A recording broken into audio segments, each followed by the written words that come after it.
Patología suprarrenal. El siguiente tema corresponde a la patología suprarrenal, que resulta ser de los más complicados de la asignatura.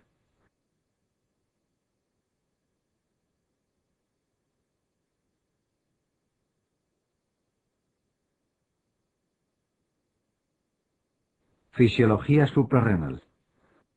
La glándula suprarrenal, a diferencia de otras del organismo, presenta dos regiones claramente diferenciadas.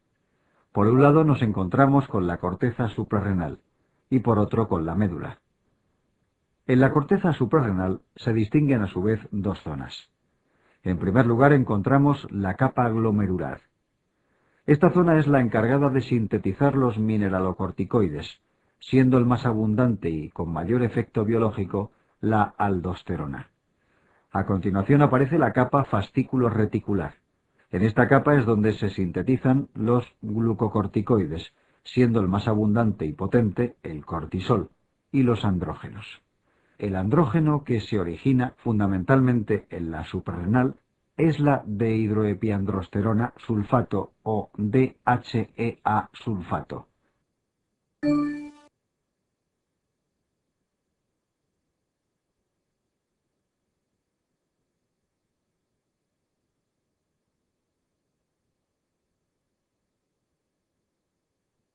La hormona que se encarga de estimular a la corteza suprarrenal es la ACTH, si bien este estímulo lo ejerce prioritariamente sobre la síntesis de cortisol, dado que la aldosterona presenta un control mucho más importante por el sistema renina-angiotensina. Por otro lado se encuentra la médula suprarrenal, que presenta un origen embrionario distinto a la corteza, perteneciendo al sistema nervioso simpático, y cuya función es la de sintetizar adrenalina y noradrenalina.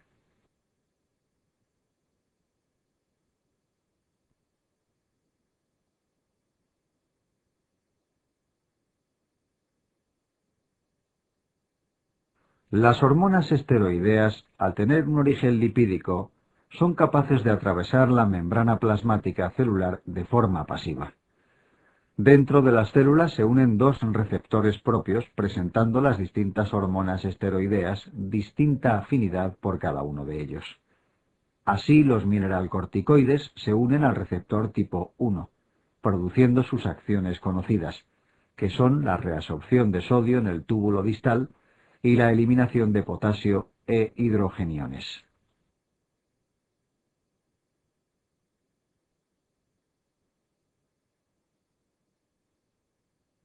El cortisol, principal glucocorticoide, tiene afinidad tanto por el receptor tipo 1 como por el tipo 2, pero es transformado a cortisona por la enzima 11-hidroxiesteroide deshidrogenasa, presentando esta última afinidad solo con el receptor tipo 2.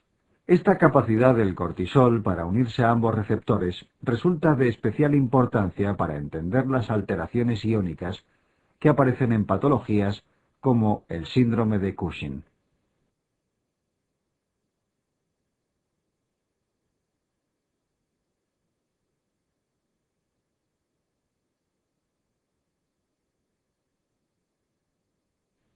Síndrome de Cushing. Vamos a comenzar con la patología suprarrenal, y más concretamente con el síndrome de Cushing, que probablemente sea la patología más importante de este tema.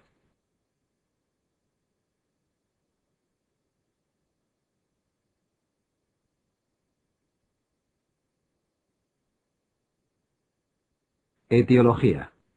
El síndrome de Cushing se define como un conjunto de síntomas diversos, ocasionados por un exceso de glucocorticoides. Ese exceso puede producirse por la administración mantenida de glucocorticoides y se denomina Cushing exógeno, o por un aumento de producción de glucocorticoides por la glándula suprarrenal, llamándose entonces Cushing endógeno.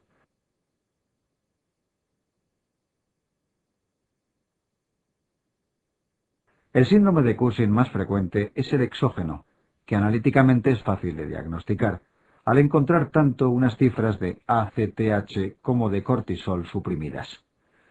La etiología del Cushing endógeno es más variada, siendo la causa más frecuente la existencia de un microadenoma productor de ACTH.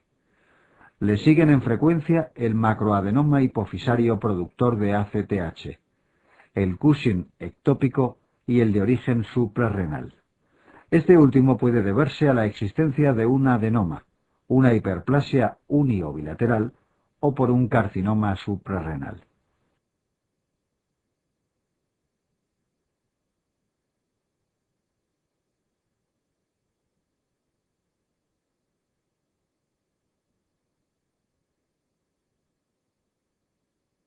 El síndrome de Cushing ectópico surge por la producción autónoma de ACTH o CRH a partir de enfermedades tumorales extrahipofisarias. Cada vez se describen con más frecuencia tumores de distintas estirpes que sintetizan ACTH. Lo más frecuente son los tumores carcinoides, que pueden presentar localizaciones diversas como el pulmón, timo, intestino, páncreas u ovario. Le siguen en frecuencia el carcinoma microcítico de pulmón, los tumores de los islotes pancreáticos, el carcinoma medular de tiroides y el feocromocitoma.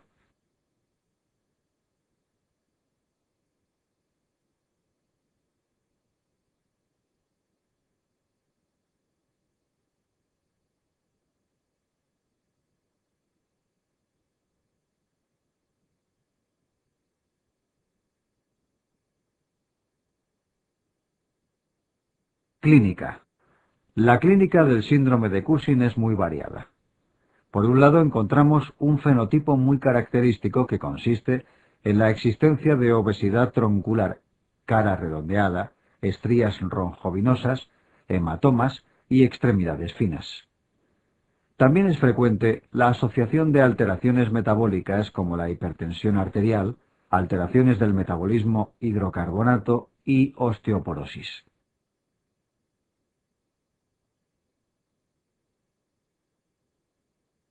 Las alteraciones analíticas que más frecuentemente presentan estos pacientes son la hipopotasemia y la alcalosis metabólica. Estas alteraciones son producidas por la unión del cortisol al receptor de esteroides tipo 1, donde ejercerá actividad mineralocorticoidea. La existencia de signos físicos de virilización, como el hirsutismo o la clitoromegalia, no son frecuentes en el Cushing, y si aparecen, nos deben hacer sospechar la existencia de un carcinoma suprarrenal.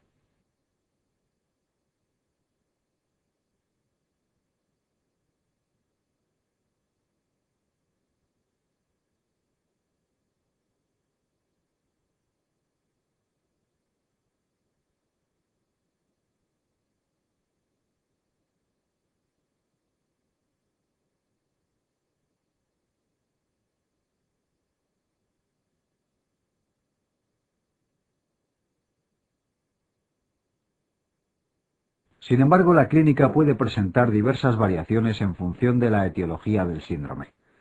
Así, las alteraciones anteriormente descritas son las que se manifiestan cuando el origen del Cushing es un tumor hipofisario. En el caso de los tumores ectópicos, se pueden describir dos formas de presentación en función de su agresividad. Así, como ejemplo de Cushing ectópico agresivo encontramos al carcinoma microcítico de pulmón. En estos tumores no se desarrolla el fenotipo característico, aunque sí aparecen las alteraciones metabólicas, y como característica la existencia de hiperpigmentación cutánea.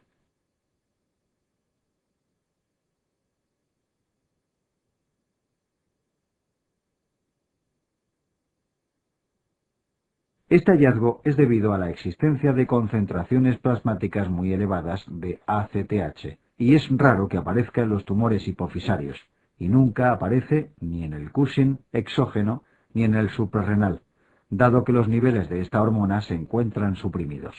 La otra forma de presentación del Cushing ectópico es menos agresiva, y el ejemplo serían los tumores carcinoides. Estos tumores producen unos síntomas y fenotipo similar al de los tumores hipofisarios, por lo que su distinción, en ocasiones, resulta especialmente dificultosa.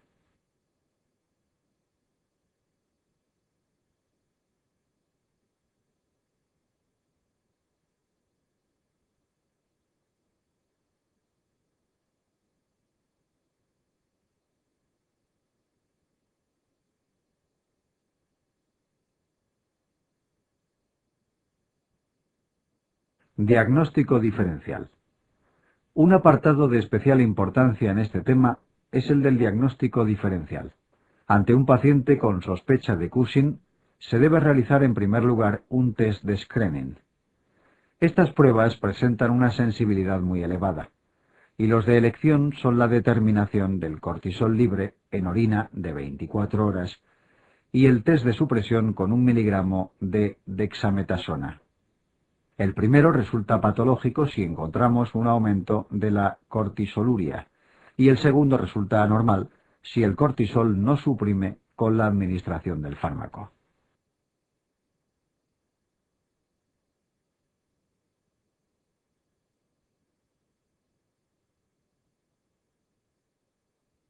Si estas pruebas resultan patológicas, se realizará un test para confirmar el diagnóstico.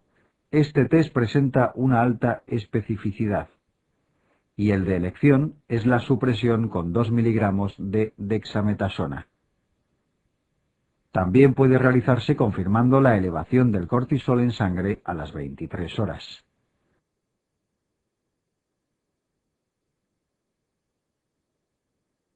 Una vez establecido el diagnóstico bioquímico, se debe realizar el diagnóstico etiológico. Para ello, la determinación de la ACTH es fundamental, de tal manera que si se encuentra suprimida, el diagnóstico a realizar será el de Cushing suprarrenal o ACTH independiente, y si se encuentra elevada o en el límite superior de la normalidad, se diagnosticará de Cushing ACTH dependiente.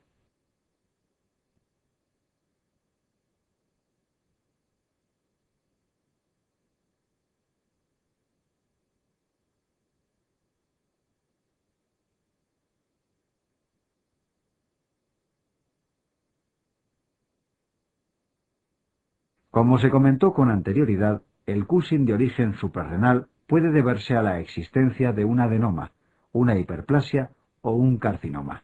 Para la distinción de los carcinomas, la clínica resulta de especial importancia, dado que aparecen signos físicos de virilización, que además se acompañan de un aumento de los niveles plasmáticos de la DHEA sulfato.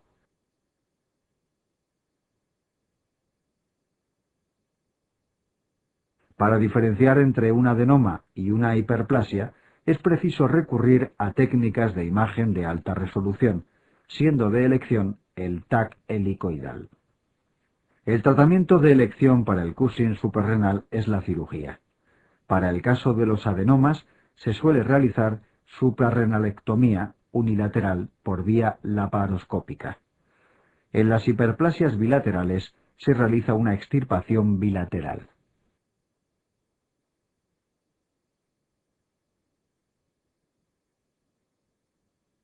En los carcinomas, el tratamiento de elección es la suprarrenalectomía, con exploración de ganglios, y en el caso de que se trate de un tumor no resecable, el fármaco de elección es el mitotane.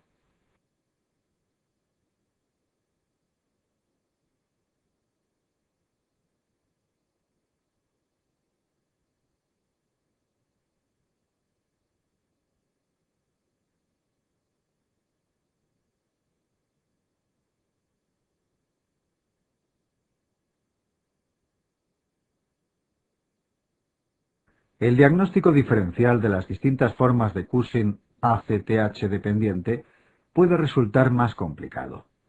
En primer lugar, se realizará un test de supresión con 8 miligramos de dexametasona. La supresión correcta del cortisol con el fármaco es una respuesta característica de los microadenomas, mientras que los macroadenomas y los ectópicos no responden.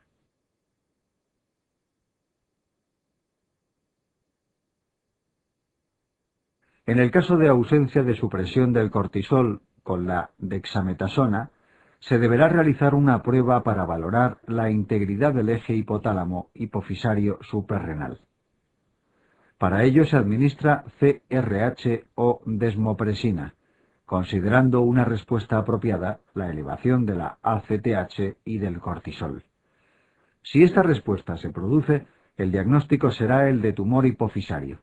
Sin embargo, los tumores ectópicos no responden a estos fármacos y la respuesta del eje no está conservada.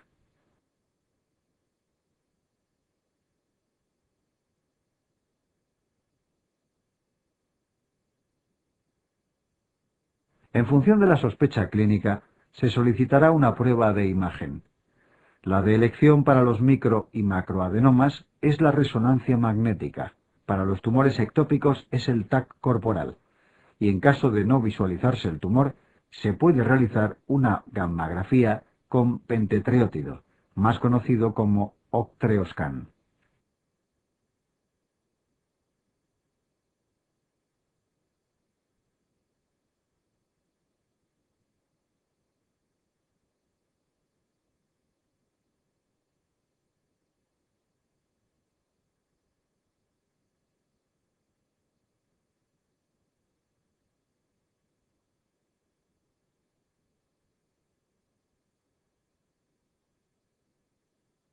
Este dibujo intenta reflejar una técnica diagnóstica que se realiza de forma ocasional para el diagnóstico del Cushing, que es el cateterismo de los senos petrosos. La indicación para realizar esta prueba sería en aquellos pacientes que presentan un Cushing cuyas pruebas analíticas orientan hacia la existencia de un microadenoma hipofisario, pero donde no se objetiva la existencia del tumor en la resonancia magnética.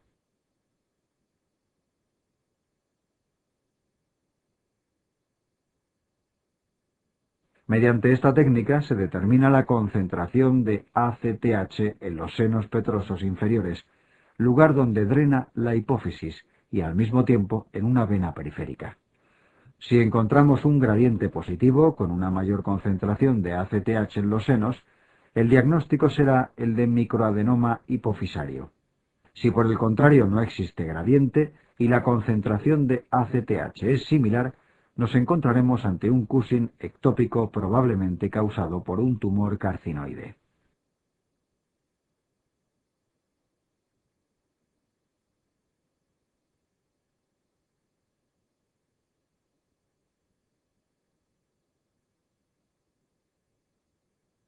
Para concluir con este tema, comentaremos el tratamiento del Cushing ACTH dependiente.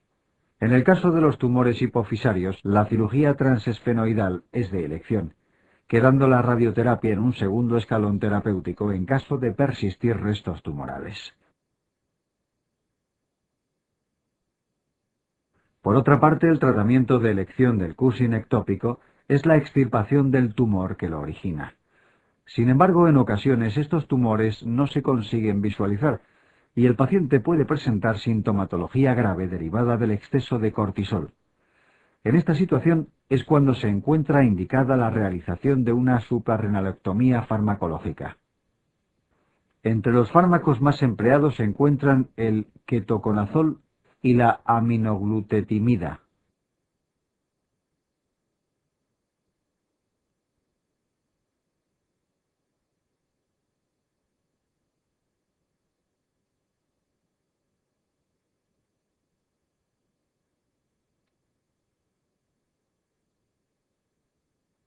Insuficiencia suprarrenal. La siguiente patología de la suprarrenal es justamente la contraria al síndrome de Cushing, y es la denominada insuficiencia suprarrenal. Se caracteriza por la ausencia de cortisol, y se pueden distinguir dos formas bien diferenciadas. Por un lado encontraríamos la insuficiencia suprarrenal primaria, también conocido como enfermedad de Addison, que se desencadena por una destrucción autoinmune de más del 90% de la glándula. Por lo tanto, el defecto en la síntesis de cortisol se produce en la propia glándula. Por su parte, en la insuficiencia suprarrenal secundaria se produce una ausencia de cortisol debido a la ausencia de estímulo de la suprarrenal por la ACTH. Puede originarse por una enfermedad hipofisiaria o hipotalámica que conlleve la disminución de ACTH o CRH o, de manera más frecuente, por la supresión que se ejerce sobre la ACTH con la administración crónica de glucocorticoides.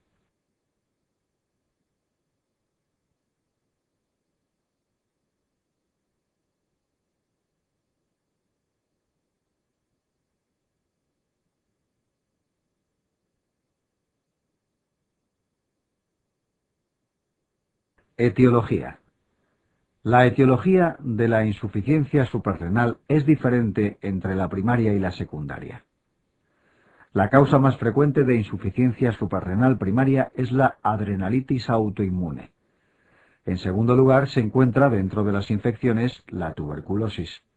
En sujetos con inmunosupresión, como es el caso de los pacientes con SIDA, no es infrecuente que las glándulas suprarrenales se vean afectadas por infecciones oportunistas.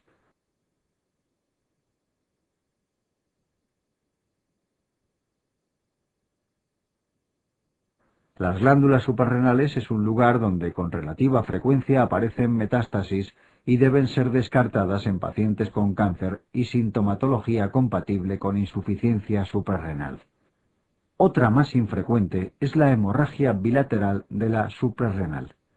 Este cuadro puede presentarse en pacientes tratados con anticoagulantes o en niños con septicemia por pseudomonas o meningococos, en el llamado síndrome de Waterhouse-Friedrichsen.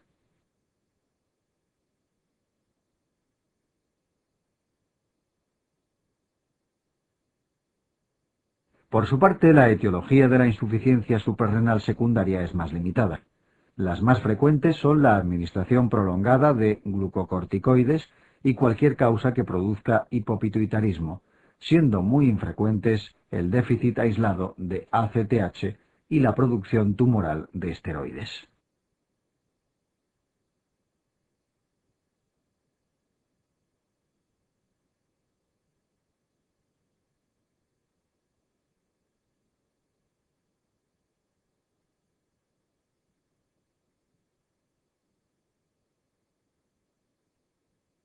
Clínica.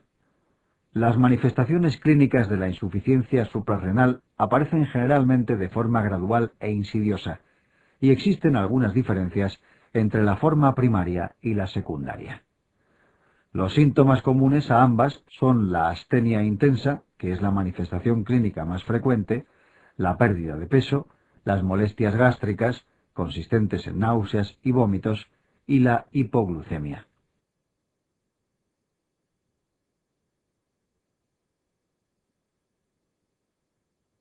Sin embargo, existe una diferencia fundamental entre ambas formas de insuficiencia suprarrenal, que consiste en que, en la primaria, existe una destrucción también de la capa glomerular y, por lo tanto, una ausencia de aldosterona.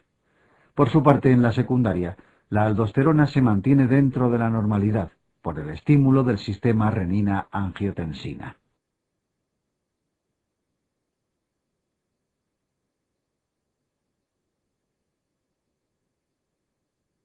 La ausencia de aldosterona conlleva que los pacientes con Addison presenten hiponatremia, hiperpotasemia, acidosis metabólica y tendencia a la hipotensión, manifestaciones que no aparecen en la insuficiencia suprarrenal secundaria. Por último, señalar que otra distinción básica entre las dos entidades consiste en la existencia de hiperpigmentación cutánea en el Addison, debido a las elevadas cifras de ACTH que presentan estos pacientes para intentar compensar la disminución de cortisol.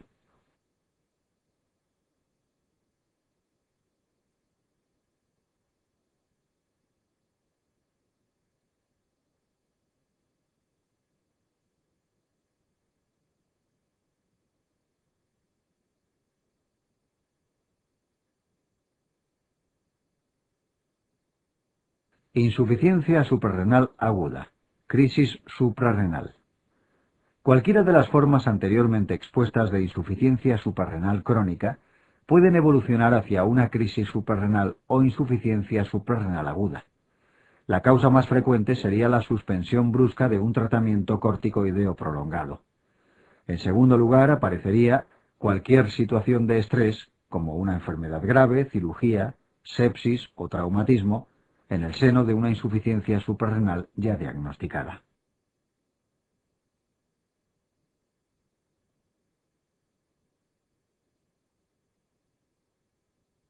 La clínica es más marcada en relación a las formas crónicas y consiste en la aparición de fiebre elevada, deshidratación, náuseas, vómitos e hipotensión arterial, que puede incluso evolucionar a un shock.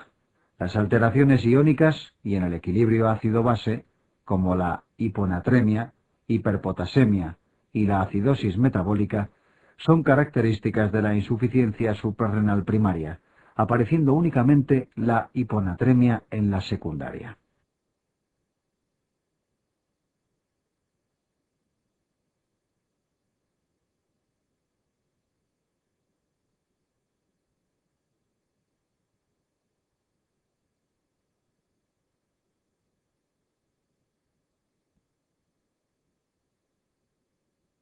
Comentario pregunta 56.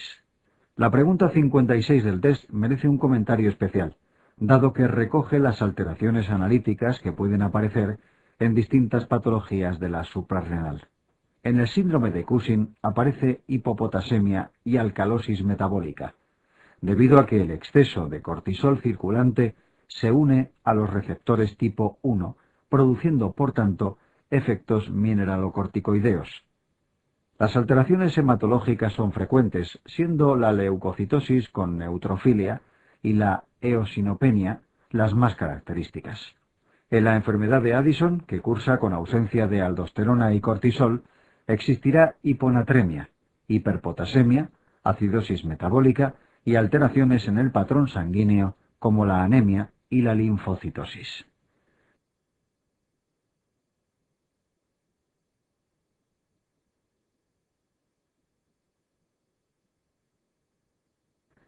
En el hiperaldosteronismo, el exceso de aldosterona producirá una hipopotasemia y una alcalosis metabólica como datos más significativos. El hipoaldosteronismo, que es justo la enfermedad contraria a la anterior, cursará por tanto con hiponatremia y acidosis metabólica. La opción 5 será la incorrecta. Es cierto que en la insuficiencia suprarrenal secundaria existirán anemia, linfocitosis y ausencia de hiperpigmentación, pero no aparecerá ni hiperpotasemia ni acidosis metabólica, dado que las concentraciones de aldosterona se encuentran dentro de la normalidad.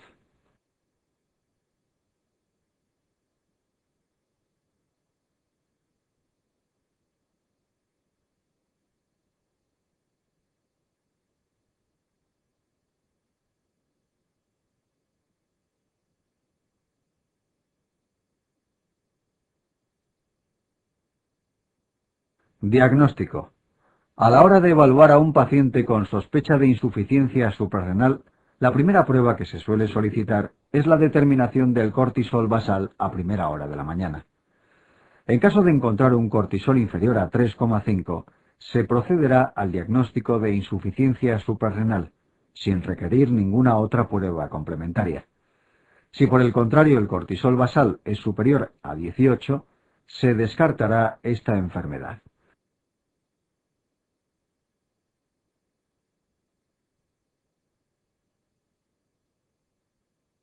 Sin embargo, en la mayoría de los pacientes y en personas sanas, las cifras del cortisol basal suelen encontrarse entre 3,5 y 18.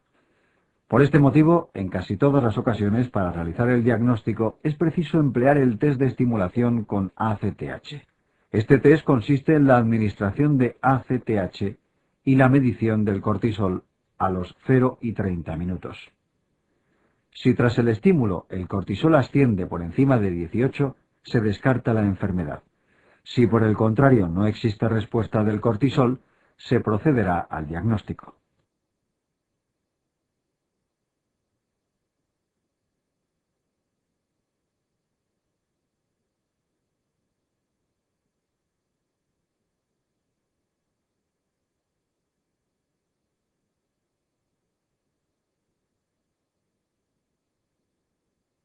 El test de estimulación con ACTH es la prueba diagnóstica de elección en la insuficiencia suprarrenal primaria, mientras que la hipoglucemia insulínica es el de elección en la secundaria, y se emplea cuando los resultados con este test son dudosos y la sospecha clínica elevada.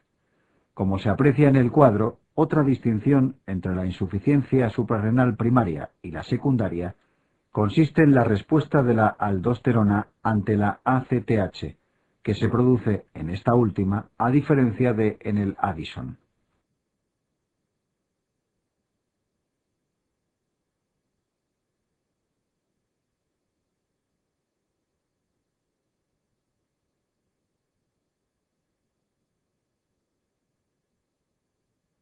Tratamiento.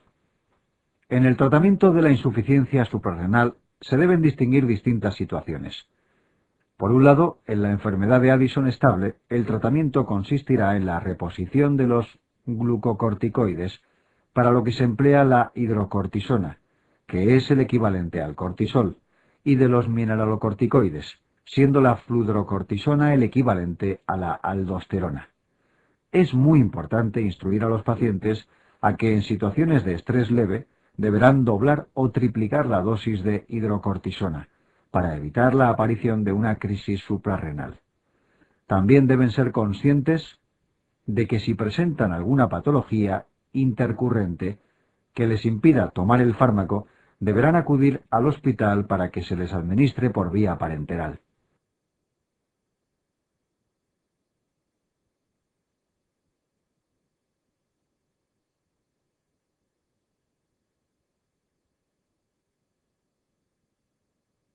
En la insuficiencia suprarrenal secundaria, el tratamiento que se debe emplear consiste en la administración de hidrocortisona únicamente, ya que estos pacientes presentan una concentración normal de aldosterona.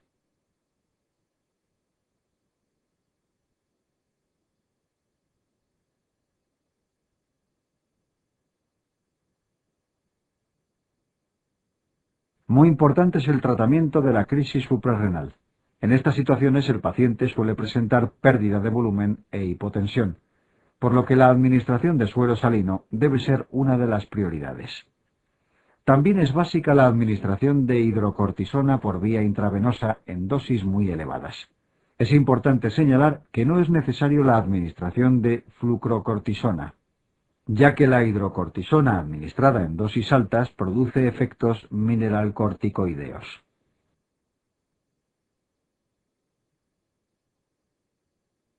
Hiperaldosteronismo. El siguiente tema a tratar es el denominado hiperaldosteronismo, una de las patologías más frecuentes como causa de hipertensión arterial secundaria.